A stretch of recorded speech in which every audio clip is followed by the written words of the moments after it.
Hello રાજકોટના લોકો, કેમ છો? મારું નામ છે હેમંત. મેં સ્ટોક માર્કેટના મારા 15 થી 16 વર્ષ આપી દીધા છે અને આ જ એક્સપિરિયન્સ કેરી ઓન કરીને હું તમને રાજકોટમાં મળવા આવી રહ્યો છું અને આપણે ત્યાં ઘણી બધી વસ્તુ ડિસ્કસ કરીશું. સ્ટોક માર્કેટમાં ટ્રેડિંગ કેવી રીતે થાય, સ્ટોક માર્કેટમાં ઇન્વેસ્ટમેન્ટ કેવી રીતે થાય, મ્યુચ્યુઅલ ફંડમાં ઇન્વેસ્ટમેન્ટ કેવી રીતે થાય, કેવી રીતે તમે કરિયર બનાવી શકો આની ઉપરથી, તમને જોબ ક્યાં ક્યાં મળી શકે સ્ટોક માર્કેટમાં જો ટ્રેડિંગ અને ઇન્વેસ્ટમેન્ટનું નોલેજ તમારી પાસે હોય અને તમે સારા ક્લાયન્ટો મેનેજ કરતા શીખી ગયા તો તમને કેવી કેવી સ્કિલની જરૂર પડી શકે છે.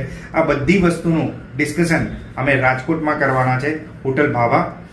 18th જાન્યુઆરી અમે ત્યાં આવવાના છે અને આ વસ્તુ લાઈવ ઇવેન્ટમાં તમને ઘણી બધી વસ્તુ શીખવા મળશે કે તમે ક્યાં ક્યાં ભૂલો કરી રહ્યા છો અને ભૂલોમાંથી કેવી રીતે બહાર આવી શકો છો, અને ટિપ્સ અને એડવાઇઝરી લેવી બી જોઈએ કે ના લેવી જોઈએ એના ઉપર બી આપણે ડીપમાં ડિસ્કશન કરીશું. અને ભવિષ્ય માટે તમને જો જોબ જોતી હોય તો બી અમે ત્યાં ઓપન ઇન્ટરવ્યૂ કરાવી આપીશું તમારું. તો તમને ડેફિનેટલી મળવું જોઈએ 18 તારીખે બાબા હોટલમાં રાજકોટમાં. મળીએ તમને. Thank you very much.